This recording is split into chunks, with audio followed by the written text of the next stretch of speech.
Hi there, I'm Teri Hart, the host of the Hart of It All, a podcast all about the realities of caregiving. To wrap up 2025, we are looking at this year's report from the Ontario Caregiver Organization with CEO Amy Coupal. This is who we are talking to week in and week out. Let's get into it, the reality for caregivers.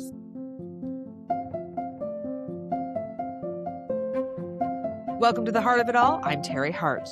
The best way to find out what caregivers need is to talk to them. Find out where they're at, what's working in the system, what's not, and where we can improve. The Ontario Caregiver Organization exists to improve the lives of Ontario's over 4 million caregivers. The OCO just recently published a spotlight on Ontario caregivers, and the results are eye-opening. Spoiler alert, we need to do better. CEO Amy Coupal has a Master's of Education from the University of Calgary. Amy has a deep understanding of the benefits and challenges associated with caregiving.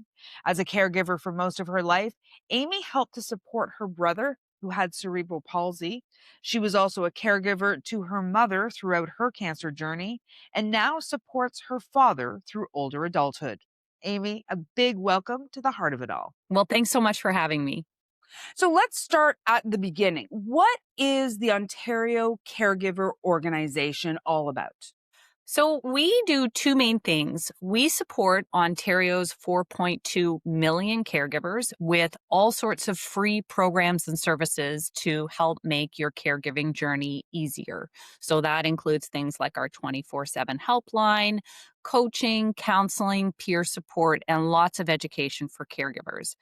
But we also work with system partners. So we're trying to collaborate with folks in hospitals, long-term care homes, primary care, home and community care to help improve the caregiving experience, generating those solutions that we know are really going to make a difference for caregivers and perhaps lead them to not need to contact us when they run into a challenge. Why is this mandate so important for Ontarians and in turn Canadians right now? Well, what we know is that the number of caregivers across the country are growing. So we have about 10 million caregivers across Canada. Almost half of those are in Ontario. And we have seen here in Ontario that number grow over the years that we've been doing this. So when we started our work in 2019, we had 3.3 million caregivers. Now we have 4.2, and we expect to have 6.5 million caregivers in Ontario alone by 2030, which is pretty soon. Oh, yeah. People say 2030 and they're like, 2030. I'm like, no. It is like tomorrow. 2030 is just 4 years from now. I think we can all remember where we were at 4 years ago, right? So put that forward. Why is that number increasing at such a rapid pace, Amy? One of the reasons that the numbers growing so quickly, and we are now seeing that steady rise year over year, is because of the changes in the demographics in the population. So we have many more older adults, and those older adults may need caregivers, whether that's children, in-laws, spouses, friends, neighbors. So that demographic change is definitely influencing the growing number of caregivers year over year. But the other thing that we know from our partners across the healthcare system is that there is a growing number of incidents of chronic illness. And so people may need caregivers at any age or stage of life where someone, a parent, a partner, a neighbor, a friend, chosen family may need to step up and provide support. It's interesting, when I was reading through, I spent some time on the website, which is fantastic, and I highly encourage people to go and check out the OntarioCaregiver.ca website. But one of the things that I found really interesting is that there's an emphasis to identifying what a caregiver is. And, I grinned at that and kind of shrugged and then sighed. Those were my emotions reading that. Let's talk a little bit about the importance of identifying who and what a caregiver is.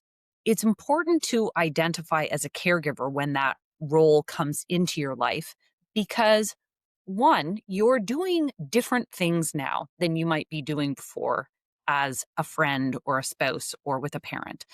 But also, it really matters in terms of how you may be engaging with healthcare providers. So, if you are showing up at a doctor's office or at the bedside in a hospital or wherever that might be happening, you are a part of the healthcare team. And if you recognize yourself as a caregiver, then it also invites healthcare providers that you might be interacting with to recognize you as a caregiver as well. And then when we're having conversations about things like transitions, where as a caregiver, you might be involved in, the move from a hospital stay back home, you need to be a part of those conversations because you're a caregiver. Absolutely. What are the misconceptions about caregiving? How do you find people going like, "Oh no, that's not me." I would say at least once a week, still in this work, I will be talking with people, even folks who work in healthcare, and they'll say, I just realized that I'm a caregiver. And so we do have a lot of misconceptions about caregiving, that it's maybe something that other people are doing, not me, right? Maybe people who are doing more high intensivity kind of caregiving, for example. But also that, I'm not a caregiver, I'm a daughter or I'm a spouse, which is also true, right? And we may have seen caregiving in other ways in our lives and think, oh, that's not what I'm doing right now. So I think a lot of the misconceptions about caregiving come from not seeing some of the things that we're doing in our day to day lives as caregiving. And caregiving can mean so many different things. It can change day to day, week to week, month to month, but also in different caregiving relationships that we might have. Absolutely. I mean, I talk often about, the caregiving that I helped. My mom was primary caregiver for my dad, but I helped my mom with caregiving for my dad when he had vascular dementia based on a few strokes. And, now I do caregiving for my mom. Let's be clear. My mom is going on an Asian cruise in February. She is living life. She's doing wonderfully and is incredibly independent and is living a very full life. That doesn't mean that in this stage of life, in this chapter of her life, she doesn't need some help with things. And that is caregiving. It is. And you may find in your relationship with your mom that you're doing different things at different times. Caregiving is not linear. So there may be ups, downs, times where you feel like you're going all around, but it may, if you're supporting someone around their physical or mental health, be caregiving. Yeah. It's a really important recognition. And I think that people have been very narrow about their distinction of caregiving, and it falls into the acute caregiving. But to your point, Amy, I really think that caregiving has this very, very broad experience, and recognizing it allows you to do something proactive about it as well. I think that's right. And I think one of the most important things about seeing yourself as a caregiver or recognizing the caregivers in your life is that it encourages you to connect with the support that you might need. And that's why organizations like ours exist. And there are others across Canada, provincial caregiving organizations in BC, Alberta, Quebec, Nova Scotia, New Brunswick, and also a national organization that can connect caregivers with different kinds of support. When you know that you're a caregiver, then it can help you to get the resources, the information, or even the emotional support that you might need. I want to dive into that a bit. And I know that you are the CEO of the Ontario Caregiver Organization, so you can speak so wonderfully about that. But you suggested there are kind of sister organizations across the country. Those numbers in Ontario are significant. You say up to 5 million caregivers by 2030. What are we looking at nationally in terms of numbers of caregivers? Do you know that, Amy?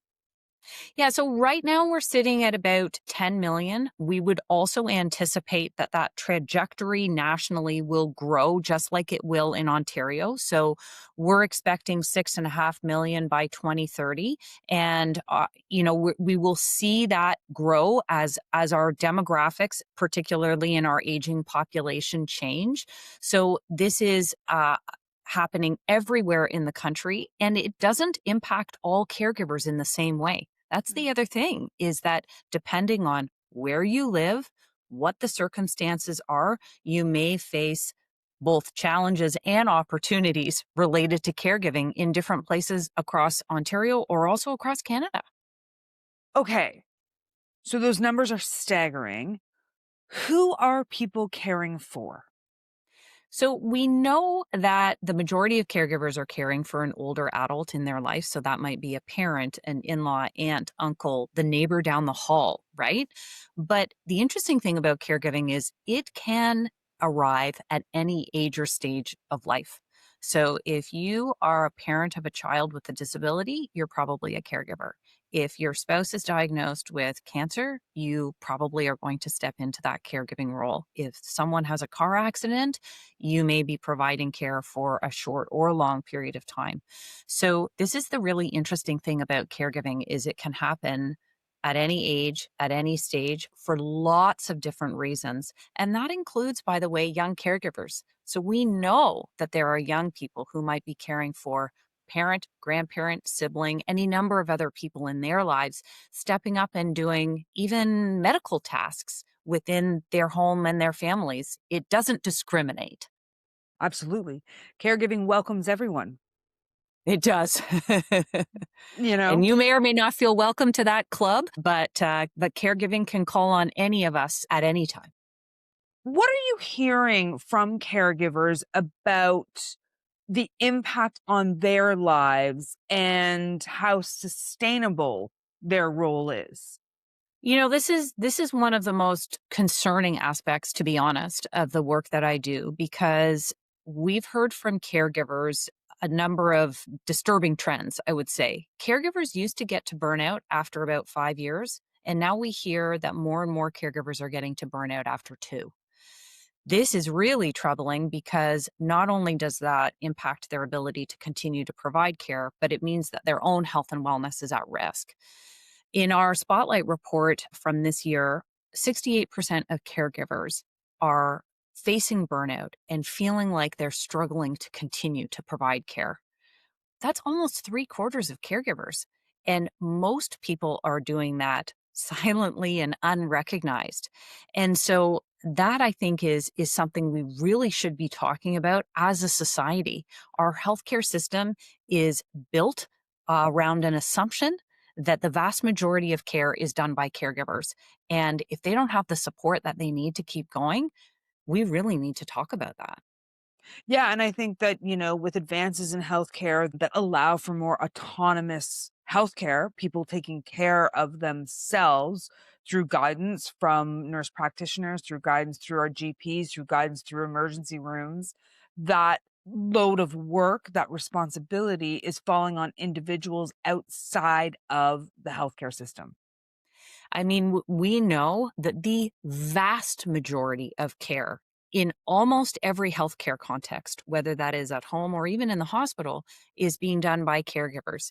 And if you've been a caregiver, you know this. You could be helping with all sorts of different things, not only around their healthcare provision, but also maybe just their day to day life. And the other big thing that caregivers are doing often is helping to minimize risk. So caregivers know the history. They may know things that don't show up in the paperwork, right? And things that can really matter in terms of helping to either address or prevent a major crisis. And that's one of the big things that caregivers do. You mentioned the Spotlight Report of 2025. For anybody who isn't familiar, what is the Spotlight Report and what were you looking to discover with that report? So, the Spotlight Report we do annually to take a snapshot of the state of caregiving in Ontario. And so, we wanted to see what's happening around trends related to burnout, the financial impact of caregiving, how are working caregivers doing, and lots of other things as well. And so, we use that report in our work to guide where we need to pay attention, where supports are required, and also to help our conversations with all of our system partners. But we share that publicly so that other folks who are working with caregivers can also see that information and it may guide their work as well. And then we also do supplementary reports. Last year, we did one on preparing to care because we know that there are so many more caregivers coming that we really wanted to understand if you expect to be a caregiver in the next 5 years, are you ready? And I'll just tell you that the headline of that is most are not. They're not having the conversations or making the plans, even though they think, actually, I'll be the one who will need to provide care when the time comes. Yeah, I've said it once, I've said it twice, I've said it many times. If I were to rename this podcast, it would be called None of This is a Surprise. Yeah, I mean, and this is what's funny, we may see this coming because we've had other family members, friends, or neighbors who have faced, caregiving needs or demands, but it's often uncomfortable for people to talk about. And I think that this is the big reason why we don't make plans is we don't want to say, hey, if you ever needed a caregiver, are you thinking that it would be me?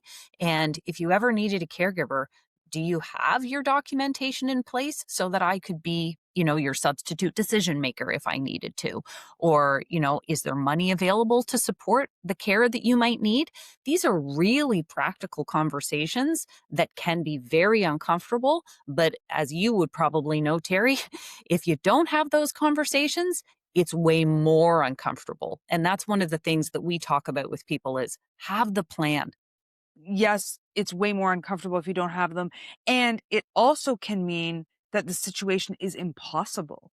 And for people, I think that what you're referring to, Amy, are powers of attorney for personal care and powers of attorney for property. We do have an episode just a few weeks ago with attorney Jordana Talski about powers of attorney for personal care and powers of attorney for property that people should go back and listen to about the importance and who you might or might not name in those very, very crucial roles.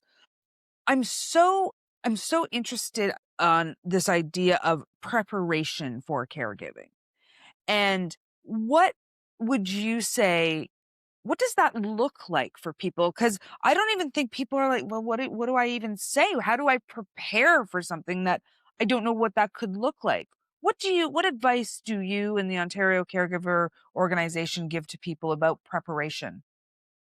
So, the first thing I'll say is we do have a tip sheet on ways that you can approach this. And you can find that on our website at ontariocaregiver.ca. But my general advice about this is start the conversation early and assume that it will be a conversation that will happen over time. This is not a let's sit down and solve everything in one go type of dialogue, right? And so, one place to start is to say, what are your hopes and plans for, let's use older adulthood, because this is usually where this conversation is coming into play. And so, people will usually start with, well, I expect to stay at home and live the rest of my life at home. So, that's generally plan A and the goal and expectation for people. So, then the next question is, but what if plan B or C or D comes into play? Then what's going to be required? Will you need things from me? Are you expecting things from me? Is there money for, home care, for example, or whatever the case may be? And like I said, these are tough conversations because many people don't, would say, I don't want you to have to do anything, right? That's a common concern. But it's important that we talk about plan B, C, D, whatever the case may be, because if that happens, and you talked about powers of attorney as a perfect example of this, we need to be ready. Yeah, again, none of this is a surprise. I mean, the reality is after the age of 70, only 10% of people die suddenly. Another 30% die because of cancers. And that means 60% of people after the age of 70 are having a slow decline. They are going to need help. That is the vast majority of our population. And that can be a tough thing to face and to reconcile, but we know that if we have those conversations in advance, we can talk about the practicalities of caregiving. We can talk about, different pathways and opportunities. But for us as caregivers, it's also an opportunity for us to think about how am I going to do this? So if you're working, for example, how am I going to balance work and care? If you still have dependents, children at home, how am I going to balance being a parent and being a caregiver? You know, and sometimes you can't have a plan for everything, but thinking about it ahead of time and knowing what your options are can make the world of difference. And knowing what somebody wants. I think Right. that that is a gift that you can give the people in your life to let them know what your wishes are. Let's jump back to the Spotlight report, Amy, and you touched on a few things, so I just want to dive a little bit deeper into them. So, how does being a caregiver affect one's job? Well, this is an area we're particularly interested in. The vast majority of caregivers are working caregivers, but what we find really striking is how caregiving is impacting people's employment. And as my dad likes to say, the trend may not be our friend. So we've got 70% of Ontario caregivers who work, but they're actually leaving the workforce or thinking about leaving in growing numbers. So last year, based on our most recent report, 1 in 4 caregivers actually had to step away from their job or stop working because of their caregiving responsibilities. And another 41% say that they're considering leaving their job because of providing care. These are huge numbers. And this impacts not only the caregivers, the people they care for, but also more broadly our society and economy. So it's a significant impact. There is an actual dollar figure that your organization and others have been able to associate with caregiving. What is it and what does that mean for people? So, this is something that also was very interesting for us coming out of last year's Spotlight report. It used to be about $650 a month out of pocket that caregivers would spend on caregiving. This year, that number, unsurprisingly, because of inflation and whatnot, has gone up to almost $750 a month for average caregiving costs. And I will also say that there are many caregivers who are spending more than that. So, caregivers who might be investing in medical equipment, medical support, home care might be spending much, much more than that. But you can imagine that for the average person, $750 a month is actually not feasible. And so that financial impact of caregiving is huge. We also know that a quarter of caregivers are taking out a loan to pay for their caregiving responsibilities. So whether it's around your employment, your out of pocket costs, or potentially debt, that financial impact on caregivers is huge. I know people are gonna be listening to this and be going like, "Okay, so I know, you know, personal support workers, I know medical equipment, but tho those would be on the higher end. Where is this $750 being spent?"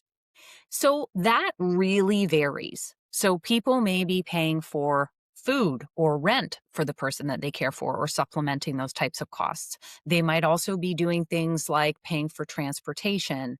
There may be equipment that's not covered in some other way, or it may be home care.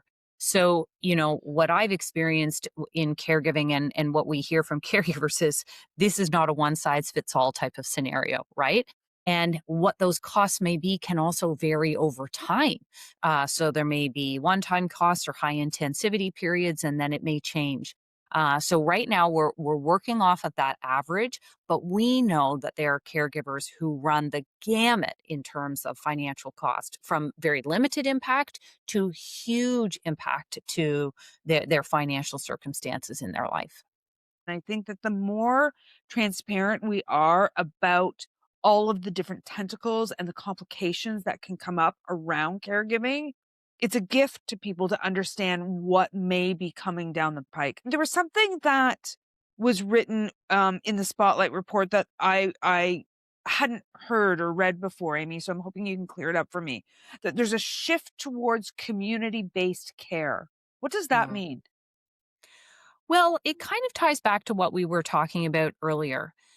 People, if we talk about aging, largely want to age in place. That's the term we often hear about. And what that means is I want to stay at home. And if I want to stay at home, then I want to access my care as close to home as possible. So, whether that's my primary care provider, whether that's other care that I'm receiving in the community, but it's also about connecting with the resources and supports that I need in my community. So, this is a shift that's happening broadly in our system, and it is something that care recipients and caregivers definitely want. I will also just add, related to your question, depending on where you live, you may need to travel huge distances to access the care that you need. That might be a specialist, it might be for an operation, it might be for any number of things. And so, we talked about this a little bit earlier. This is not one size fits all. And there's a disparity in terms of the types of resources that you have access to in your community. And if you don't have those in your community, you may be, if you're lucky, accessing virtual care, but perhaps also traveling large distances many times to get the care that you need. Yeah, you know, I will say I think we've been guilty on this podcast of, I'm based in Toronto. And so I have this plethora of options living in this big city. But there are thousands of people listening to this who are not in big cities. And I think that we have to do a better job. I have to do a better job. And thank you for reminding me of recognizing that the experience is not people who can jump on a subway and go to a hospital down the street or have all the specialists at their back door. We have to talk about these discrepancies in this country.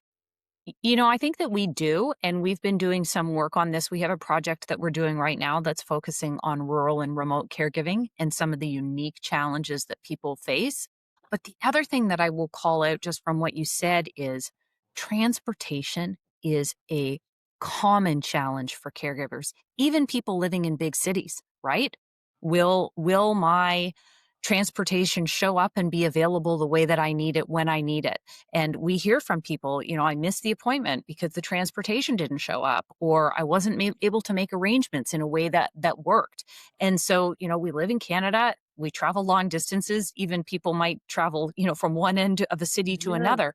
And that transportation piece, regardless of where you live, but certainly for people in rural and remote communities, is a real challenge. What does that look like? Is that transportation issue? Is that people who don't have access to cars? What does transportation challenges actually look like? So I'll give you a couple of examples of people that I've talked to recently. So some people, they might have a vehicle, but that vehicle may not be appropriate for the person that they're caring for anymore. So let's say there's a wheelchair. Let's say they need a lift, right? So having a vehicle that works in the ways that you need it for the person that you're caring for, that may or may not be feasible. So that's one example. The other is for things like public transit, things like Wheel-Trans. Well, you got to book that ahead of time. What happens if you get a last minute appointment? What happens if you're late or they're late, right? That is a common thing where we hear from people around challenges related to transportation with those types of services. And then we have folks where, you may have to drive hours and hours to get to your specialist. And then what happens if the road is closed because of an accident or weather, right? So there's so many different ways that transport can actually factor in to the caregiving experience and how the person that you're caring for gets access to the care that they need. I'll add one more too, home care and actually getting access to home care providers. That transportation is big too, because depending on where you live, you may or may not have access to the home care that you need. I don't know if I had ever thought of the transportation issue, Amy. So that is something that we are going to put a pin in here on the heart of it all and see what kind of digging we can do around that in terms of that preparation piece that is so crucial. And you and I obviously are like-minded in believing in and trying to have this path for people, you know, 10 million people in this country are going to need this information. You said the B word, burnout. What is burnout? Well, burnout is when you are feeling so compromised physically and mentally that your candle is actually going out. And so when people are facing burnout, there is probably a level of physical and mental exhaustion that is compromising their ability to continue to provide care and probably the other things that they need to do in their life, whether that's work or partnership, parenting, whatever the case may be. And so, we know from caregivers that burnout is a huge challenge. It's one of the biggest things that we hear from caregivers in our surveys, but also in our direct contact and communication with caregivers, where they say, you know what, I just don't know if I can keep going. I'm feeling so physically and mentally and emotionally taxed that I'm starting to face that level of collapse. And when that happens, then you have the person that you're caring for may not get the care that they need. And you are also at risk then of becoming a patient yourself, right? Because of your own challenges with burnout. So, this is incredibly common amongst caregivers, unfortunately, and really one of our single biggest concerns around the work that we do. Because if caregivers can't keep going, it has a rippling effect. Are there definitive signs of burnout? So, one of the things that you can do is take a quiz on our website and actually look at where you might fit on a scale. And depending on where you fit, there may be different types of actions that you might take. But once you have a sense of where you may be, then we can connect you with support, but it also might give you a different level of awareness to then have conversations with other folks in your family, in your community, in that circle of care, as well as your own providers around how to make this work for you, depending on what you might be dealing with in terms of burnout. I think that one of the tenets of burnout is a feeling of hopelessness. And Yeah. so what you just said there is so important in terms of resources and what can be done. So if somebody listening to this is feeling that extinguishing of their light, burnout, I think it's such an apt term, really. What are some of the resources that people could look to or for as a lifeline? So we've got lots of different points of entry depending on what will work for you. So our helpline is available 24/7 in English and French, as well as translation in up to 150 other languages. So if you need to talk to someone and just have a conversation without worrying about what they're going to think about you or any of those things, call the helpline. That's a great place to start. And they can also help connect you not only with free programs and services that we offer, but also things that are available in your community. So we want to connect you with the support for you and the support for the person that you care for that might enable you to keep going. So the helpline is a great place to start. If you don't want to call somebody, because not everybody does, we also have a live chat on our website, which is our helpline folks who can chat with you in that way. The other thing you can do is look at all of the free programs and services that we offer and just sign up. If you think it might be helpful, for example, to have a peer mentor, this is a volunteer who's been a caregiver before, who's probably had a similar or related journey, or at least understands what it's like to be a caregiver. We can match you with that person. If you want to join a peer support group and hear, oh, wow, I'm not the only person, I'm not alone here, you may want to join one of our groups. And so take a look at all of the free programs and services that we have on our website and find the point of entry that works for you, because everybody's different. We also have programs that run at different times of the year, like our SCALE program, which focuses on caregiver learning and empowerment. And what I love about SCALE is that one of the big things we talk about in that program is how it is normal to have all of the different feelings that you might have as a caregiver. So we talk about guilt, we talk about anger, we talk about those things that sometimes we don't want to share with other people are a part of the caregiving experience. And I think it is a huge relief of the burden for people to know, oh, it's okay that I feel this way.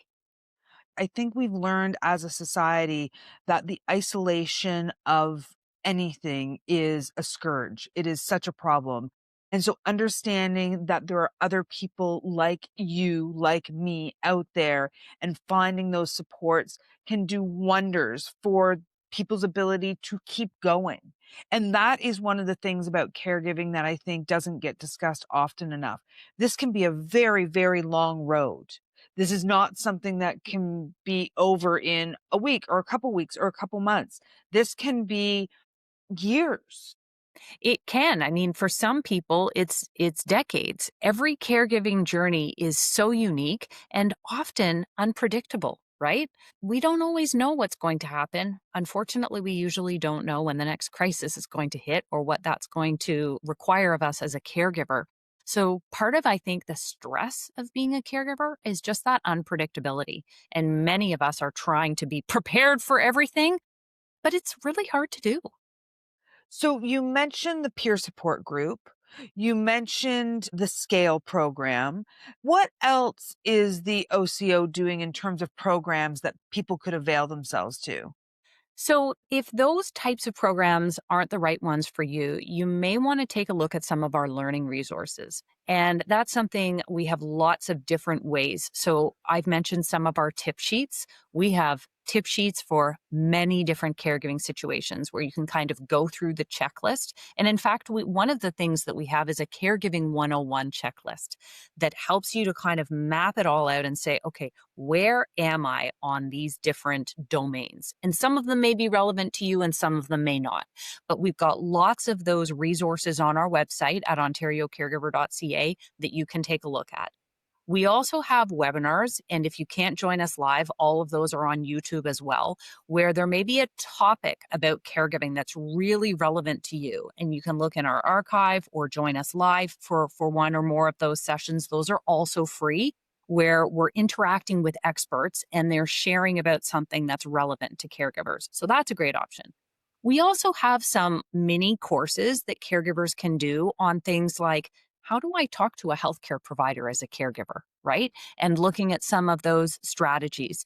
So I think the best thing to do is to visit our website and start to look for things that are the most relevant. So if I'm facing financial challenges, if I'm feeling overwhelmed as a caregiver, if I think I might be burnt out, whatever the case may be, take a look at what we have for those themes and resources and decide if you're somebody who just wants to look at the information and engage with it yourself, or whether you want to connect with a human being. And we want to make sure that if you're just up at night, it's 2 a.m. and you're on the phone in the dark, that you could call somebody, but you could also look at the info, but you can connect with real people in the way that makes sense for you. Because Teri, you talked about this in terms of isolation. I really feel like one of the biggest things that we do as an organization is help people to know that they're not alone. It's a huge issue and really one of the reasons that I was so passionate about starting this podcast, because when my dad was unwell and then when he died and then seeing what my mom was being asked of, and I was like, we're doing a terrible job. If I'm struggling with this, there are people out there who have way bigger challenges than I do. We have to do better. And thank goodness the Ontario Caregiver Organization exists. And I am going to look at that tip sheet on how to talk to a healthcare professional as a caregiver. And I think that's going to be a great future topic for here on this podcast, because I think that's a struggle for people.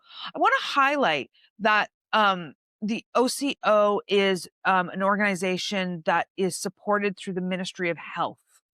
And I think that that's really, really important for people to understand, because this is a health issue, not just for the people receiving care, but for caregivers themselves. Can you just put that in bold italics highlight for people, Amy?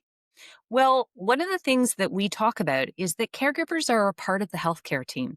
Yes, we are probably the only ones who are not paid for being caregivers, because you and I are talking about family members, friends, and neighbors, where we're doing this because of our relationship with the person that we care for.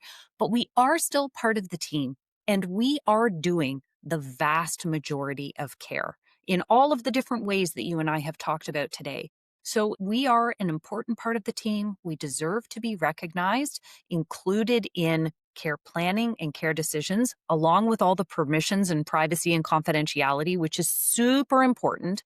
But we also deserve to be connected with the support that we need to provide care. And I think that that's one of the big things that makes a difference in helping us to keep going. As much as we are doing the vast majority of the caregiving as caregivers in this country and globally, it's not just a Canadian thing. We are also part of a system. We're part of a medical system. How much do you help people to navigate that system? So if you reach out, for example, to our helpline, we will make sure that you are connected with and aware of the resources and supports for you and for the person that you care for. We can support you in moving through that process to some extent, but one of the things that we can't do is, help people move forward faster on a wait list, for example, or open up a case file and move through that process over time with you. You can call us as often as you want, But we know that caregivers are doing that system navigation. And so we would be a scaffold and a support to that. This is, I think, one of the biggest stresses that caregivers face is that we're, there as the hub in the center of the wheel. And there's all of these different spokes. And it's usually the caregiver who's trying to make all of those things work all the time. And I know for me personally as a caregiver, if something doesn't go well, I will feel like, oh, like, how did I miss that? Even if it's not my fault, it's still, that's part of caregiver guilt, right? And so it is a real challenge. And one of the ways that we're working on that as well is with our system partners so that other places that are interacting with caregivers, other places that caregivers may call or show up, that they're recognizing you as a caregiver, that they're providing you with that support you need, and also helping you around navigating the system. But it is tough. Yeah. So, where can we do better? Yeah, that is such a great question. I think there's a few things. One, I really hope that we have more conversations about caregiving in our families and in our communities.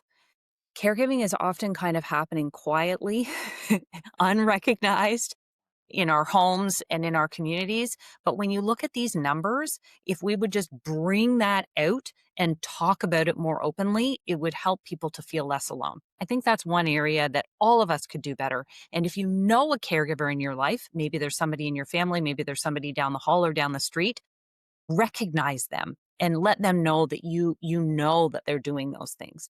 Another place that I think that we're seeing progress, but that we can continue to make progress is around working caregivers.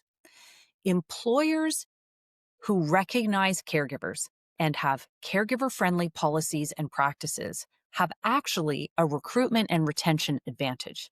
So, we have employers who will allow caregivers to take caregiving days or flex their schedules or different ways that it works depending on where they're working, but also for it just to be a safe place for a caregiver to tell the person that they report to, hey, I'm a caregiver and I'm balancing these things in my life.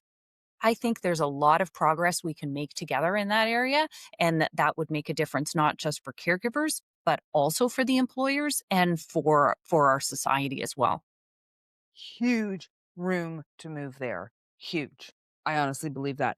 How do you think technology and AI is coming into play in this sector? Well, first of all, rapidly, as it is for all of us, right? So we know that there are caregivers who are using AI as a part of their caregiving journey, maybe for filling out forms, maybe for accessing information, maybe for system navigation.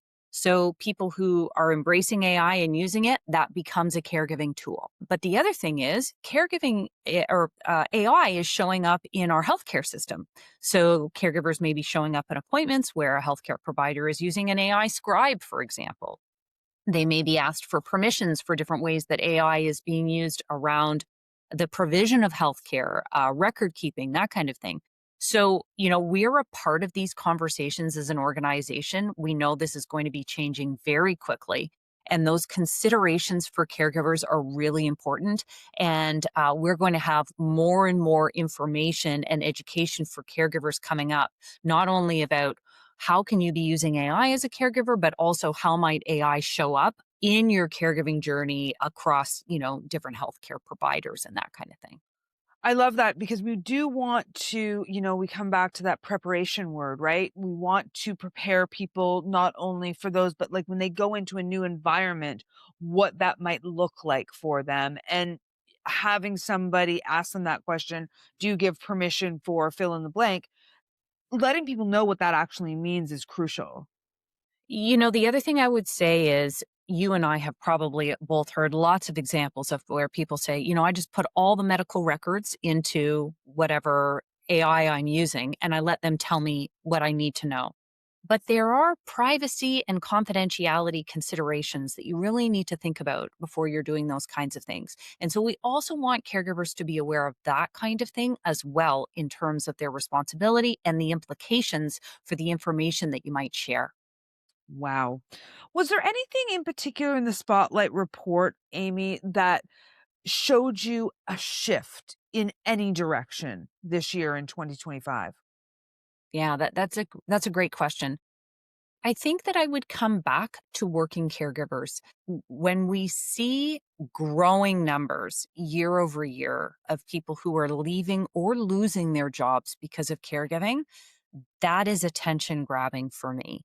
And when we hear about how many people are thinking about leaving their job, having to leave their job because of caregiving, that has huge implications for the individuals, but also for our workplaces and our society.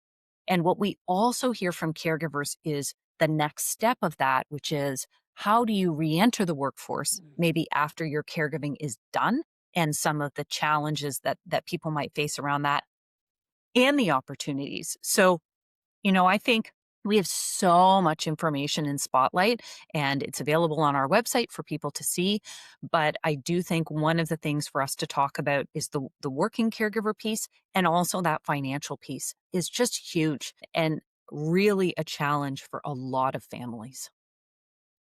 I end each episode with the same question because you experts always have such great answers. How can we better support caregivers? Yeah, that's a great question. I think I would love to start with something simple, which is to recognize the caregivers in your life and to make sure that they know that you know that they're doing this. So if you show up with a coffee, if you shovel their snow, if you can help in some way, that makes a difference in the life of caregivers. And just letting them know that I see you and I know what you're doing breaks that first little barrier around loneliness and isolation. So, it's a simple thing we can all do, and those acts of kindness can really make a difference and open up the dialogue in places that it may not be open right now. Oh, I love that so much. I see you. I see what you're doing. Amy, I'm so grateful for you. I learned so much reading that Spotlight report and gave me, frankly, so many ideas for this podcast going into 2026. I have no doubt that we will talk again very soon. Happy New Year. Thank you for ending your year here with us on the Heart of It All. And thank you for the work that the Ontario Caregiver Organization is doing. Terry, thanks so much. And I really appreciate that you are talking about this, because this is one of the ways that we bring this out of the quiet places that it's happening in our lives. So I really appreciate you. And thank you so much for the amazing work you're doing. Thanks, Amy. If you're looking for support from the Ontario Caregiver Organization, we have all of their info and their sister organizations' info in our show notes, but I'll also mention their website. It is ontariocaregiver.ca. They really do incredible work, and we are so happy to have had Amy on the pod.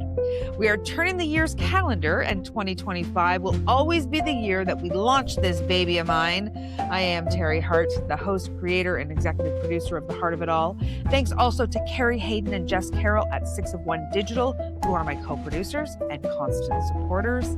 Please rate, comment, and share these episodes. We put our hearts and souls into this and want as many people to listen as possible. We also love to hear from you. Our socials are on Instagram, TikTok, Facebook, and YouTube at The Heart of It All Pod. And you can find our website at theheartofitall.ca to send us an email directly. Thanks so much for listening, and please take care. We often focus on caregiving for seniors on this podcast, but caregiving can take many forms, and my movie recommendation this week is a French film that was based on a true story and then adapted to English. The French film is called The Intouchables, and the English version with Bryan Cranston and Kevin Hart is The Upside. It's a beautiful story of a quadriplegic man and his caregiver. Both are great, but the French version is the one to watch.